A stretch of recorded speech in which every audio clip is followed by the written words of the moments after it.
우리가 가족에 대해서 지금 계속 생각해 보고 있습니다. 가족의 가치. 우리 가정은 어떤 가족, 어떤 가정이 되었으면 좋을까라고 하는 것입니다. 그 주제를 지금 계속 생각해 보는 건데 이제 몇 주 더 좀 생각해 볼 것입니다. 성도 여러분, 혹시 이런 말 들어봤어요? 21세기의 혁명이라는 말. 근데 21세기의 혁명이라는 말을 쓸 때 제일 먼저 사용하는 말이 모바일의 혁명이라고 그럽니다. 그게 무슨 말인가 하면 인터넷, 그리고 핸드폰, 스마트폰이라고 그러죠. 그리고 뭐 여러 가지 인터넷을 통해서 주고받는 소통의 그 대화의 장이 너무 많습니다. 그래서 전 세계가 그러한 살고 있습니다. 그런데 지금 시대적 특징을 살펴보면 전 세계가 다 똑같은데요. 개인주의 성향이 점점 심화되어져 가고 있습니다. 그리고 인본주의라고 그러죠. 절대자를 인정하지 않고 사람이 중심이다 라고 하는 의식이 점점 심해져 가고 있고요. 그러한 시대 속에서 살고 있습니다. 그리고 자기 민족에 굉장히 집중합니다. 연합하는 운동보다는 민족이 더 집중하고 자기 것, 자기 민족, 자기 나라, 이것이 점점 심화되어져 가는 시대에 살고 있습니다. 세계에서 인터넷 최고 강국이 어느 나라인지 아십니까? 우리나라입니다. 우리나라가 인터넷 최고 강국이에요. 그뿐만이 아니고 지금 전 세계에서 가족의 가치에 대해서 제일 집중하는 나라가 또 그것도 우리나라입니다.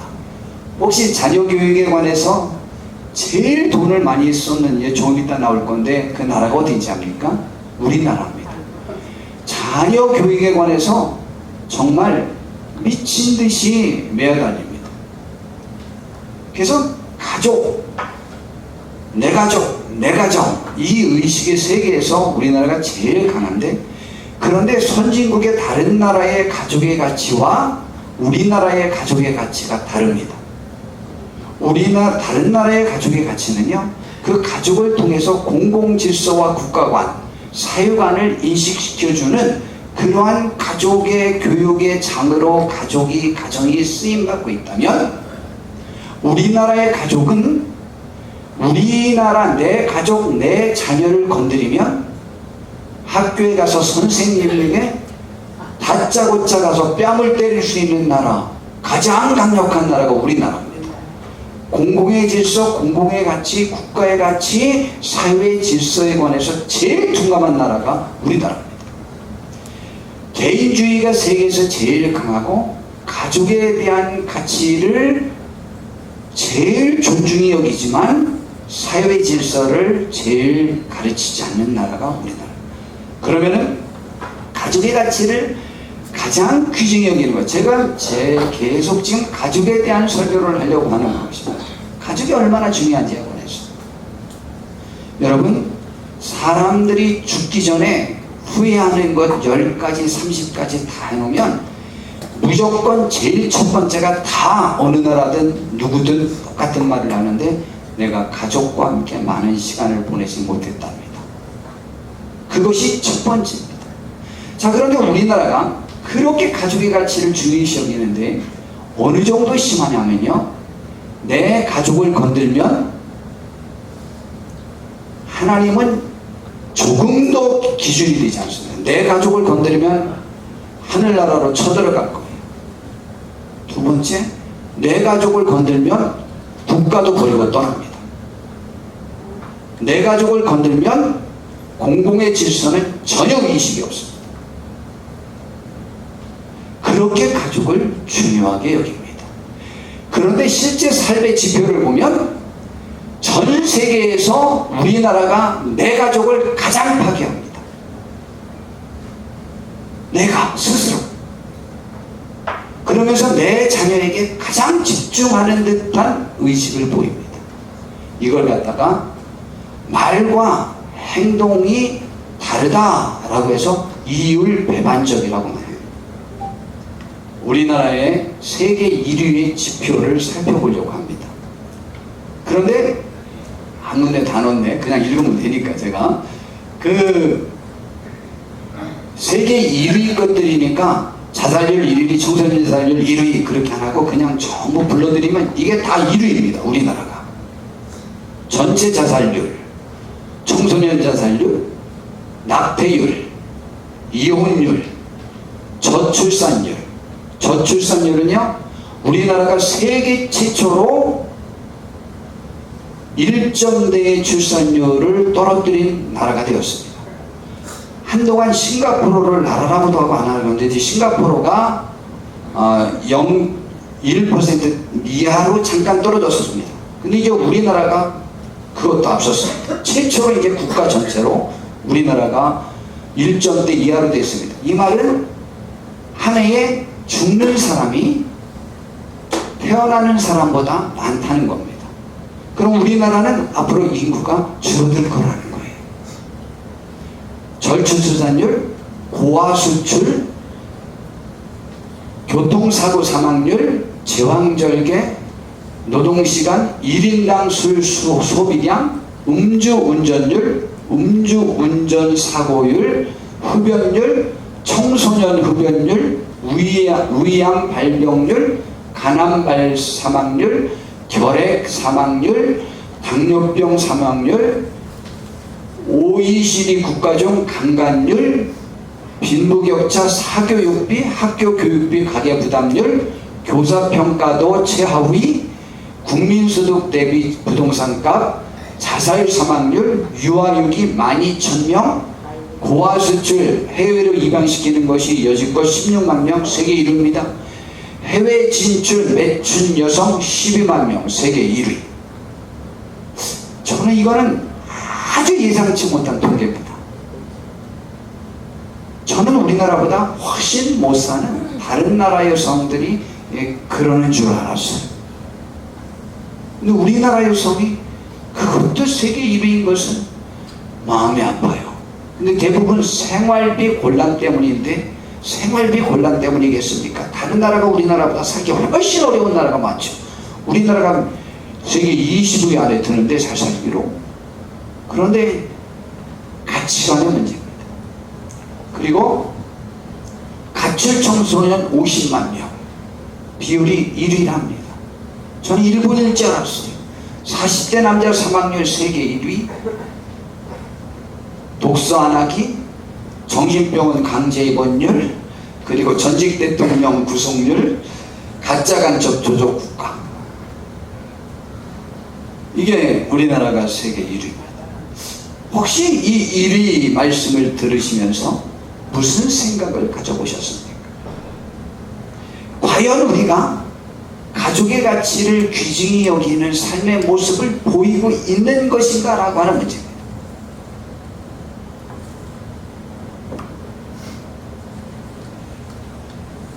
신앙은 시대를 말씀으로 판단하고 받아들일 것은 받아들이고 저항하거나 바랄 것은, 다른 것은, 버릴 것은 이렇게 버려야만 되는 것이 신앙입니다.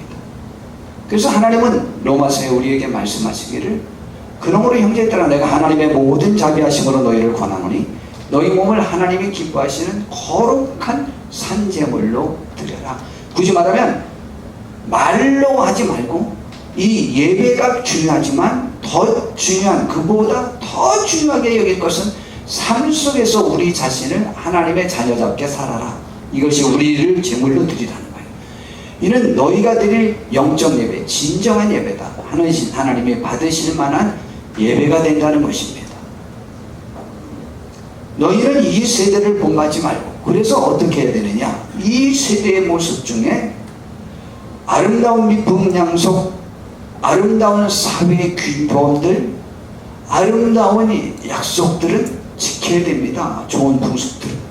그것을 거부하라는 것이 아니에요. 하나님의 말씀과 완벽히 거부되는 것들에 대하여 그러한 것들을 본받지 말라는 거예요. 본받지 않으려면 우리가 마음을 새롭게 되어서 그것을 봐야죠. 내가 성을 팔아서 돈을 버는 것은 돈의 가치가 성의 가치보다 귀중히 여겨질 때 가능한 일이죠. 가치관의 문제입니다. 가치관의 혼돈의 시대에 살고 있어요. 그리고 그래서 그것을 오직 마음을 새롭게 함으로 우리 마음이 변화를 받아서 하나님이 선하다고 인정할 것, 기뻐하실 것, 그리고 하나님이 온전하다고 말할 만한 그러한 삶이 무엇인가를 분별하는 사람이 신앙인이에요.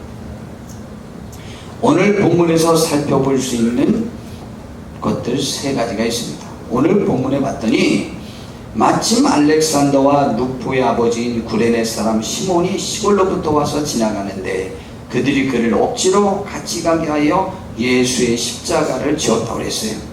이 내용이 무슨 내용이냐면 예수님이 십자가 처형을 받으실 때에 그 십자가를 지고 그 처형장인 골고다라고 하는 언덕까지 올라가야 되거든요. 근데 예수님께서 그 전날 너무 매를 많이 맞았어요. 그런데다가 체구도 크지 않았기 때문에 그 십자가를 감당하기 어려워서 자꾸 비틀거리고 못 가는 거예요. 근데 사형 집행관인 군인들은 짜증이 나는 거죠. 빨리 집행 끝내고 와서 쉬어야 되는데 이게 예수가 비틀거리고 못 가니까 짜증이 나가지고 그냥 이걸 어떻게 할까 하다가 아주 덩치가 커 보이는 한 사람을 그냥 야 너 나와 네가 이거 대신 줘. 그리고 예수님이랑 같이 지고 올라가게 만드는 거예요. 그 사건이에요. 그때 구레네 시몬이라고 하는 사람을 소개하는 내용이에요. 그래서 여기에서 세 가지를 알아보려고 해요. 아니 구레네 시몬 하면 되는데 구레네 시몬이라고 하지 않고 마침 알렉산더와 루포의 아버지인 구레네 사람 시몬이라고 했죠. 아니 아들을 소개해야 아버지를 알 수 있기에 아들을 소개했다는 내용, 이것을 세 번째로 오늘의 주제니까 그걸 살펴볼 거고 가족하니까 그 다음에 억지로 같이 가게 했다, 십자가를 지게 했다 라고 하는 억지로 첫 번째 그것을 살펴보고 뭘 지웠냐, 유쾌한 것이 아닌 십자가를 졌다. 이 내용을 오늘 좀 살펴보려고 합니다. 첫 번째 그 억지로라는 단어입니다. 억지로라는 단어는 배신졌다는 얘기예요. 억지로라는 말은 예기치 못한 사건이에요. 자기는 계획한 사건이 아니에요. 억지로라는 것은 무례하게 나에게 요구한 것일 수도 있다는 말이에요. 또한 억지로라고 하는 것은 나와 합의한 사항이 아니에요. 내 의사가 반영된 게 아니에요. 그것이 억지로예요. 이 시대는 절대적 가치를 주장하기보다는 자기 결정권을 매우 존중하는 시대입니다. 어느 나라가 제일 심한지 알아요? 점점 우리나라가 더 심해져 가고 있습니다. 뭐 서구사회에서는 미리부터 그렇겠지만 지금은 어떤 선을 넘어서까지 자기 결정권을 존중하고 인정합니다. 성관계도 마찬가지입니다. 여성들을 중심으로 해서 그 주장이 많이 나오는데요. 성관계는 자신이 원해서 하면 괜찮은 것이고 간음이란 말을 쓰면 촌스러운 것처럼 생각합니다. 성의 자기결정권을 우리나라의 대학 서열 순대로 여성들의 주장이 강합니다. 그 주장이 가장 강한 사람은 서울대학교 다니는 여성들하고 한번 얘기해 보세요. 인류대학교에 다니는 여성들에게 물어보세요. 간은 그러면 무슨 촌스러운 얘기냐는 거죠. 성은 내 건데 내가 결정하는 거지 그게 왜 죄가 돼? 라고 말합니다. 그렇게 성의 자기결정권뿐만 아니고 모든 것들도 자기가 결정하면 내가 원해서 하는 건 옳은 거예요. 자녀들을 어떻게 양육할 것이냐? 자녀들이 원하는 대로. 정말 그러신가요? 마음에 내가 요구할 수 없어서 그렇지 그렇진 않잖아요.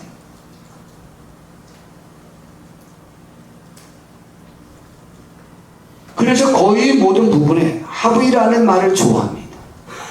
권위와 질서에는 민감하지 않습니다. 거부합니다. 그러면 자기가 결정한 것은 다 좋은 것일까요? 여러분, 우리의 삶은 내가 결정한 건 다 좋았습니까?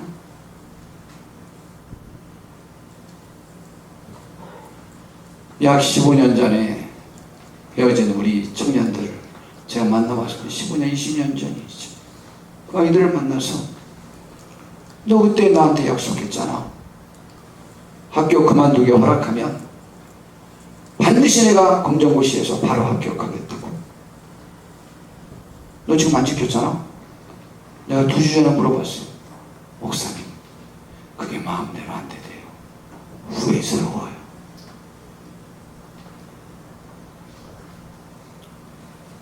내가 결정한 건 옳다고요? 그렇지 않아요. 놀랍게 빠른 결정을 하는 사람들일수록 감정적인 결정을 많이 합니다. 내 본심에 원하는 것을 하지 않죠. 내 본심은요, 나를 절제하고 목적을 향하여 굳세게 달려가는 것을 내가 원합니다. 감정이 나를 지배하는 것에 대하여 내가 나를 달가워하지 않아요. 아담과 하와는요, 하나님의 명령을 따르기보다는 자기들도 권위와 능력이 하나님과 같아질 수 있다는 사탄의 말에 따랐지만요, 자신들과 인류를 죄와 죽음으로 몰아넣는 결과를 가져왔을 뿐입니다. 반면 다윗 왕은요, 왕이면서도 하나님께 자신이 주권이 있음을 인정하는 분입니다. 그리고 그러나 그는 복된 삶을 누렸습니다. 자기의 주권이라고 하는 것을 주장하는 것이 자기의 삶의 목적이 아니었습니다. 예수님도 하나님의 권위에 복종했지만 그의 이름은 가장 존귀한 이름을 남기게 되었습니다. 우리는요, 자유에 이르게 하는 진리는 하부에 의하여 주어진 것이 아니라는 사실을 분명히 알아야 됩니다. 진리는 하나님께로부터 온 것입니다. 진리는 절대적인 것이에요. 절대적인 것이 하부에 의하여 창출될 수 있다고 생각하십니까? 오해입니다. 그렇지 않아요. 진리는 하부에 의해서 만들어진 게 아니에요. 우리의 인생 삶도 우리가 마음대로 하는 것이 아니고 죄 드시면 이것저것을 해야 하는 것입니다. 이런 삶이 우리를 불행으로 이끄는 삶이 아니고 생명과 평안으로 인도하는 삶입니다. 레위기에서는 여호와의 말씀이 다 그랬어요.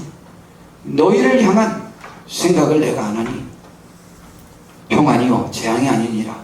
너희에게 미래와 희망을 주려고 하나님께서 뭐든지 계획한다는 거예요. 그래서 로마서에서는 육신의 생각, 사람의 뜻대로 살려고 하는 생각은 사망, 죽음에 이르고, 영의 생각, 하나님의 말씀대로 살려고 하는 생각은 생명과 평안을 우리에게 가져온다고 아주 분명하게 말씀하고 있습니다. 그뿐만이 아닙니다. 대신 십자가를 졌다는 것은 어떤 사람이 과업을 성취하는 데에 실패하여 예기치 못한 순간에 그 일을 억지로 대신 감당하게 되었다는 말입니다. 이런 방법으로 어떠한 일을 맡게 되는 것에 대하여 너무 많은 분들이 언짢게 생각합니다. 나를 두 번째로 생각했다가 첫 번째가 거부하니까 그 다음에 나한테 차지가 온 거지, 자존심 상해 라고 생각할 수 있지만 생각을 조금만 바꾸면 정 다른 생각을 할 수 있습니다. 아담을 인류의 시조를 세워서 이 세상에 축복의 동산을 만들려고 했지만 그가 실패하자 하나님께서는 예수님을 대신 세우신 겁니다.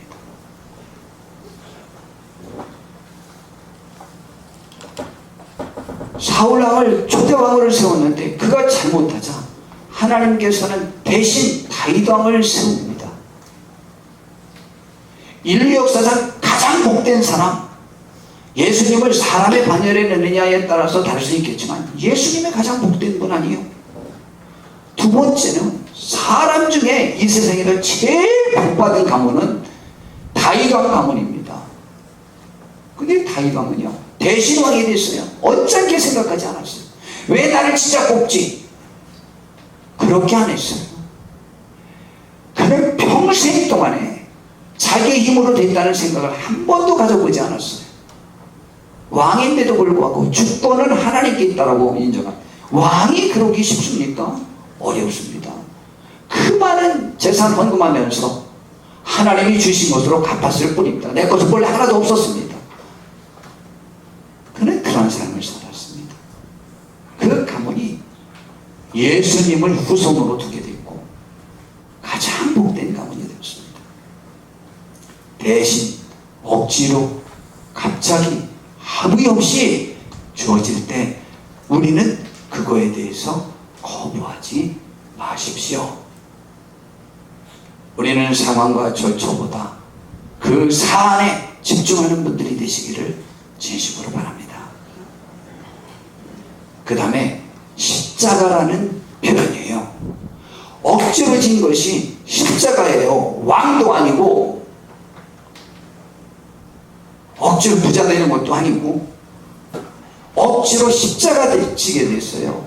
구레네 사람 시몬. 그래서 오늘 본문 또 다시 보니까 마침 알렉산더와 루프의 아버지인 구레네 사람 시몬이 시골로부터 와서 지나가는데 그들이 그를 억지로 같이 가게 하여 예수님의 십자가를 지웠어요. 십자가라는 표현은 예수님으로부터 나왔어요. 왜냐하면 그분이 사형당해 죽은 그 방법이 십자가형 틀에 못 박혀 죽어서 십자가라고 했어요. 그래서 십자가는 그 이후로부터 극한 어려움을 표현하는 또 다른 표현으로도 상징적으로 사용하고, 십자가 그러면 예수님의 사역을 그냥 총체적으로 한마디로 표현할 때 사용됩니다. 그래서 십자가라고 할 때 우리는 지금 예수님이 지신 십자가를 대신 질 수 있는 그러한 실제적인 상황은 전개되지 않습니다. 그러나 예수님이 지금도 감당하길 원하는 그 일을 우리가 감당해 준다면 우리도 예수님의 십자가를 지게 되는 것이지요. 우리에게 주어진 십자가는 굉장히 많습니다. 우리들의 십자가 중에 제일 큰 십자가가 뭔가 제가 생각해 봤는데, 나 자신의 십자가를 저는 지니고 있어요. 우리 성도님들도 자신의 십자가를 지고 있다고 생각해요. 여러분이 인생의 가장 큰 짐이 무엇입니까? 누굽니까? 물질입니까? 배우자입니까? 자녀입니까? 부모입니까? 형제입니까? 사회입니까? 국가입니까? 무엇입니까? 나 자신이 가장 짐이에요. 나 자신이 죽여야 될 것 죽이지 못하고, 살려야 될 것 살리지 못하고, 절제해야 될 것 절제하지 못하고, 나 자신을 볼 때 내가 얼마나 나에게 짐인지 몰라요. 제가 여지껏 평생에 울었던 것은요, 저의 못난 모습 때문에 울었지, 남을 원망하느냐고 우셨는지 알아요? 내 삶의 여건을 불평하느냐고 울었는지 알아요? 그렇지 않아요. 다 저 때문에 울었어요. 저의 짐이 너무 커요. 이 짐을 저는 주님께 내어놓고 싶은 거예요. 주께서 져주시겠다고 하니, 도와주시겠다고 하니 그 십자가가 저에겐 가장 커요. 제가 생각할 때 전 세계 모든 사람도 자기 십자가가 제일 크다고 생각해요. 자기에 대한 십자가가. 두 번째 큰 십자가는 배우자죠.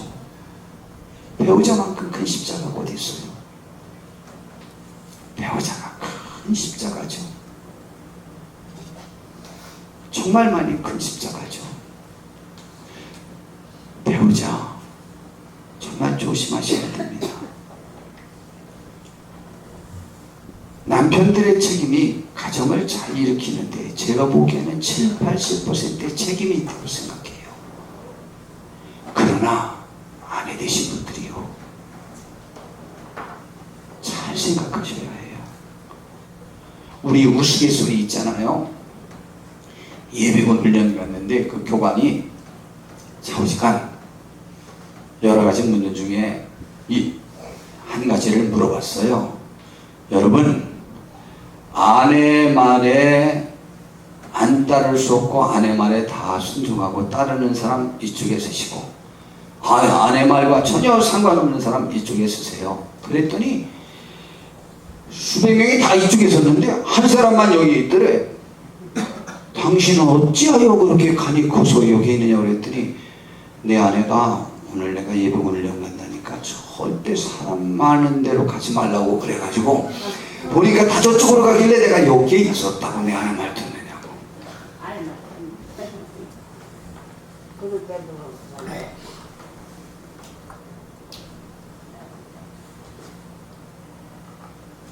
교회를 굉장히 크게 부흥시킨 목사님이 여러 말씀하시면서 한마디. 근데 목사님들 제발 좀 교회에서 여자들과 친하게 지내세요. 남자들 하나도 쓸모없어요. 아내가 딴 교회 가자면 다 가요.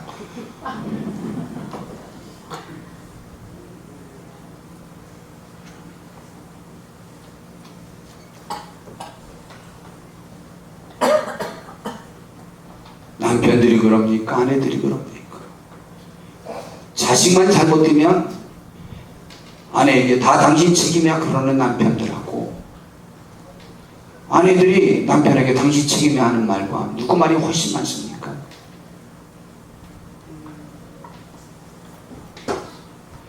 세계 어느 나라에도 남편 책임이라고 하는 나라는 역사적으로 한 번도 없습니다. 어느 지역에도 없습니다. 우리 양심에도 인정할 수 없어요.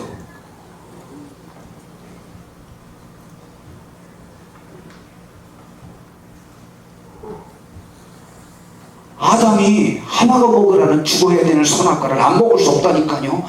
하나님이 보고 계시는데도 천하의 아담이 하와가 먹으라니까 먹었어요. 안 먹으면 하나님이 죽일 거고, 안 먹으면 누구한테 좀 그걸 먹었을 것 같기도 해요.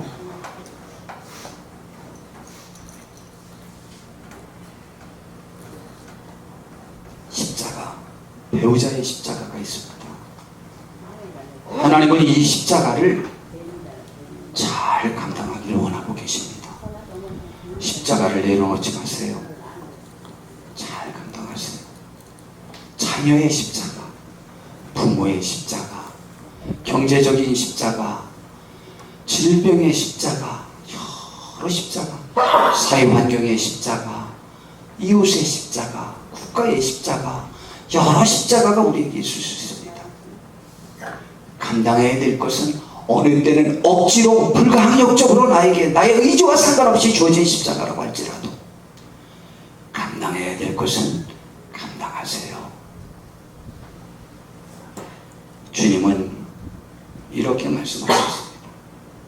좁은 문으로 들어가라. 마태복음 보니까 멸망으로 인도하는 문은 크고 그 길이 넓어 그리로 들어가는 자가 많다고 그랬어요. 남들이 다 간다고 해서 가는 것이 아니에요. 대신 생명으로 인도하는 문은 좁고 길이 협착하여 찾는 자가 적어요. 시대의 흐름에 나를 맡기지 마시고 시대의 흐름을 분별할 수 있는 복된 우리가 되어서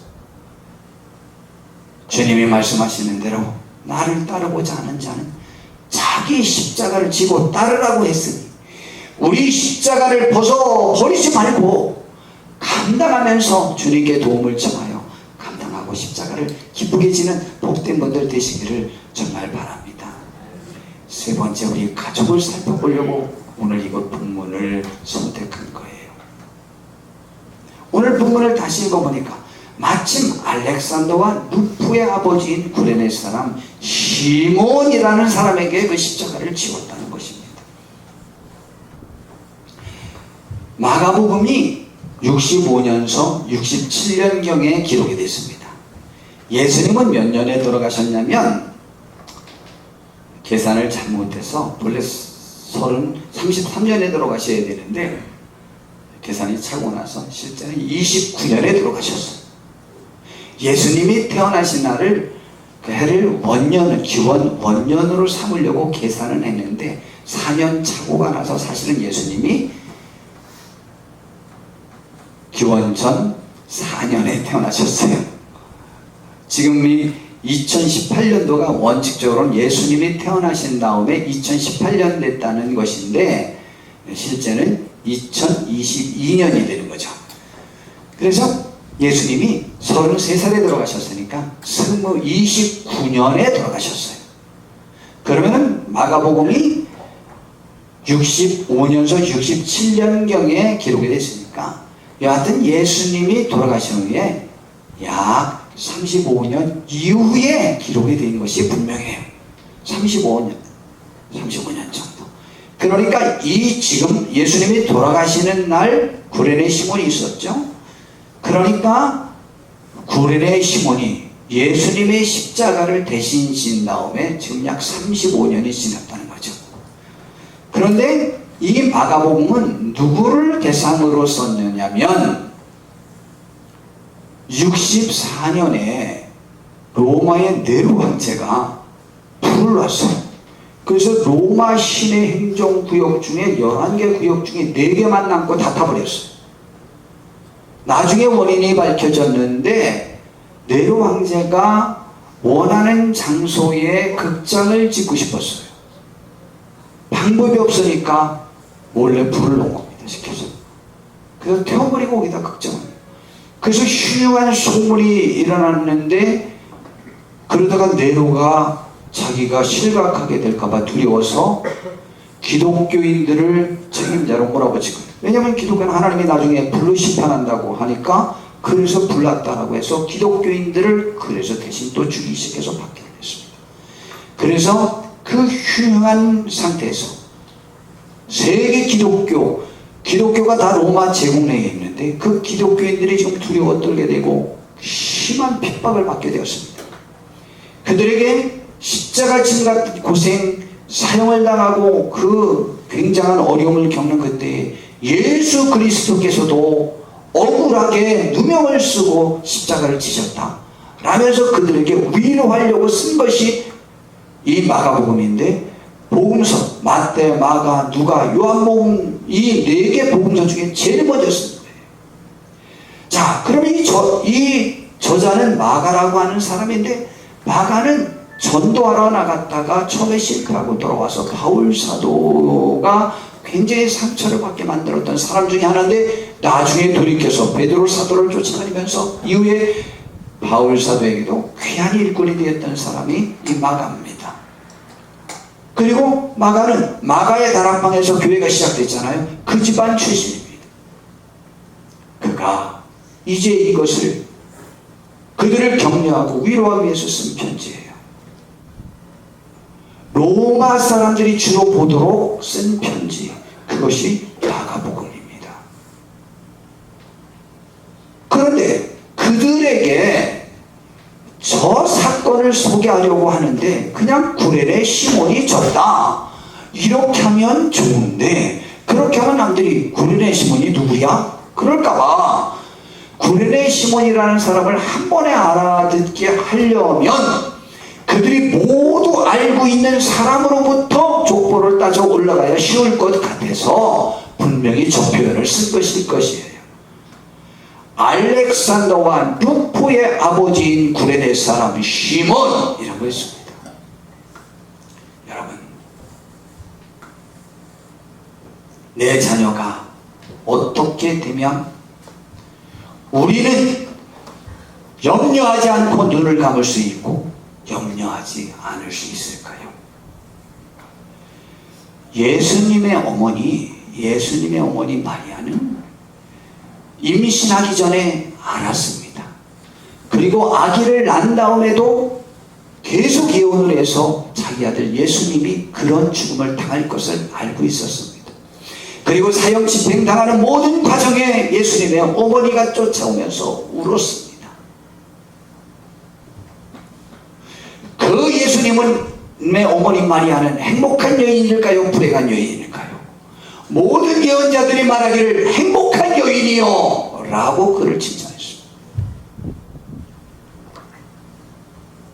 제가 지난주에도 말씀드렸죠. 제가 여기서 교회를 세운 건 그 아이들 때문에 세웠어요.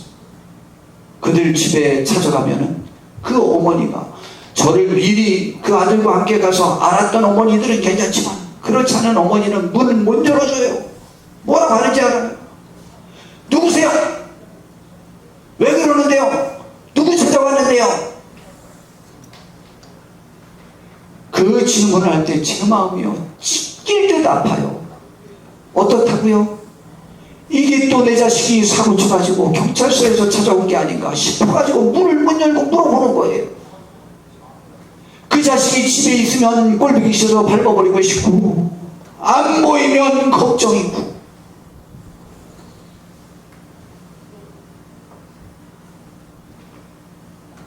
이번에 이춘재 어머님이 이제 이 사건을 알았대요.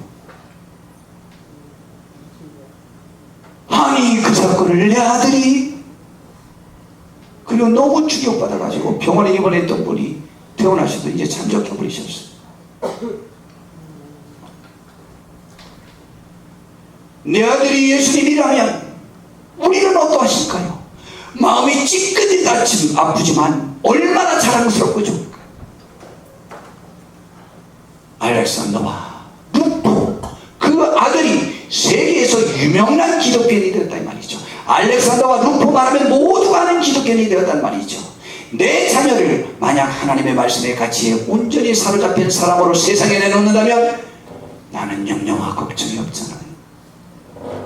하나님의 말씀에 가치에 사로잡혔다고 하는 것은요, 하나님을 믿는다는 거죠. 하나님을 믿는다는 것은 그분이 계신 것을 믿고 그분이 천지를 창조하셨고 삶을 주관하신다는 것을 믿는 것이고, 그분이 나를, 내 자식을 나를 사랑해서 우리를 사랑해서 그의 아들까지 대신 죽게 하셨고, 예수님도 우리를 사랑해서 그 아버지의 뜻에 순종하여 아버지의 마음으로 우리를 위해서 죽어주셨고 우리를 찾아주셨고 나를 불러주셨어요. 그 사랑받은 우리는 사랑을 나눠줄 수 있는 사람이 될 수 있지 않겠습니까? 그 믿음은 세상을 이길 수 있게 하는 거예요. 저 가정은 복된 가정이에요. 그의 아버지 구레네 시몬이 약 35년에서 41년 전에 억지로 십자가를 졌지만 현장에서 주님을 보고 그분을 받아들인 거예요. 오늘 그분에 대한 영상을 우리 함께 좀 보도록 하겠습니다. 우리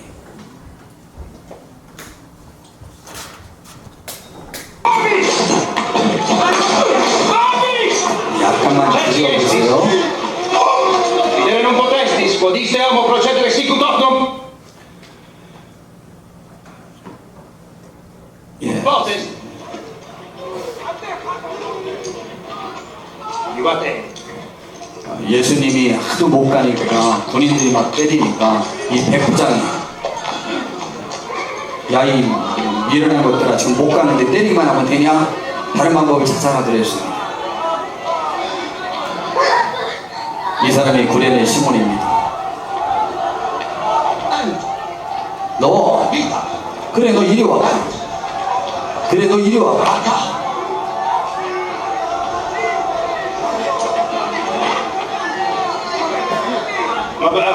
왜요? 이 제수가 십자가를 못 져. 내가 함께 지고 가. 실수 내가 왜요? 딴 사람 시켜요. 도와줘요. 그거는 의로운 분이에요. 그거 백성들이 소리 지르고 빨리 해. 빨리 하라니까. 줬어. 하나 명심해요. 난 죄 없이 십자가를 지는 거요. 여기서 잠깐 기다려. 자기 아들에게 말하는 거죠.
말려요.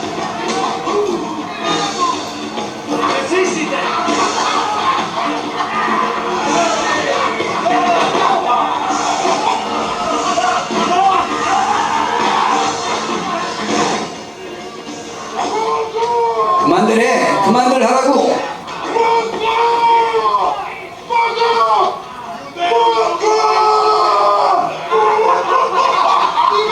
때리지 마. 제발 그만해.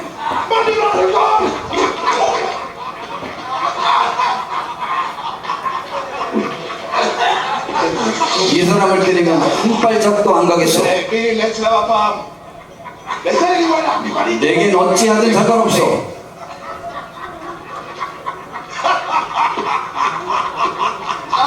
알았다. 어서 가. 이러다 해저물겠다. 빨리 가.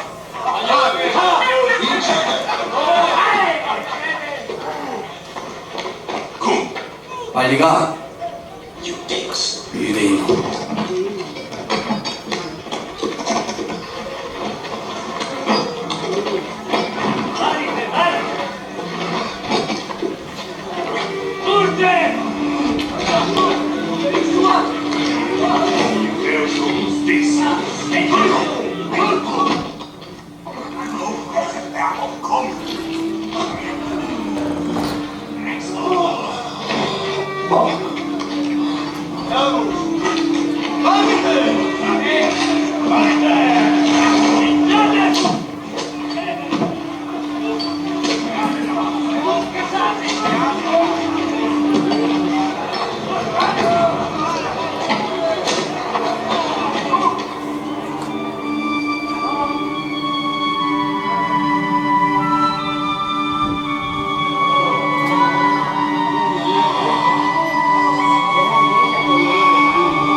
다 왔어.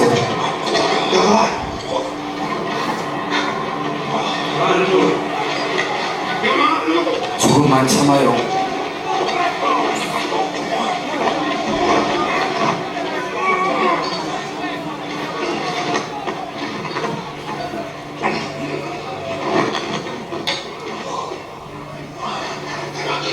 이제 다 왔어요.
이제 가도 좋다. 꺼져 빨리.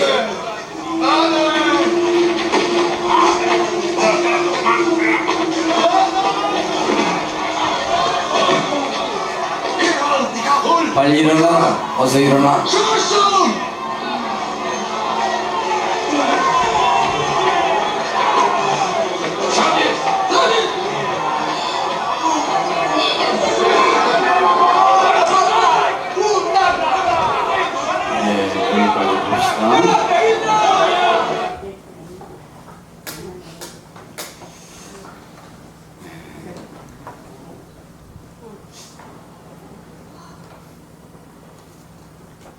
조그맣게 그렸죠. 정말 이 영화 볼 때 구레네 시몬을 저렇게 그린 것이 정말 참 감동이었고, 또 가룟유다를 또 그렇게 그린 것이 또 참 감동을 받았습니다. 그런데요, 우리에게 주어진 십자가 감당해 봅시다. 힘들으니까 십자가라고 했죠. 내 남편, 내 아내, 내 자녀, 내 부모, 내 형제, 더 넓게는 모든 것에 확산시킬 수 있습니다. 우리에게 지어진 십자가, 내가 원하지 않은 십자가를 왜 이렇게 지게 했는가 생각하지 마시고 한번 잘 감당해 봅시다. 그리고 내 가족을 하나님 앞에 드려서 세상을 이길 수 있는 멋지고 복된 가족으로 한번 이끌어 봅시다. 그리고 세상을 구원하는데 우리 가족이 쓰임 받는다면 그보다 복된 일이 또 어디 있겠습니까? 그래서 주님은 말씀하셨어요. 너 자신의 구원을 위해서 먼저 울고, 두 번째로는 내 자녀들의 구원을 위해서 울라고 했어요.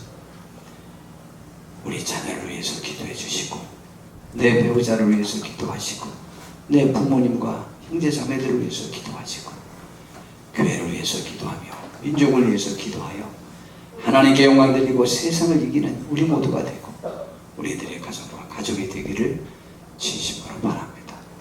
기도하겠습니다. 주님, 오늘 이 시간 우리가 이렇게 주께 나와 예배했습니다. 주님, 우리의 예배를 받으시고 주님이 우리에게 주어진 십자가를 잘 감당하여 우리들의 가족이 구원의 가족이 될 수 있도록 복 주시옵소서. 예수님의 이름으로 기도드렸습니다. 아멘. 이제 찬송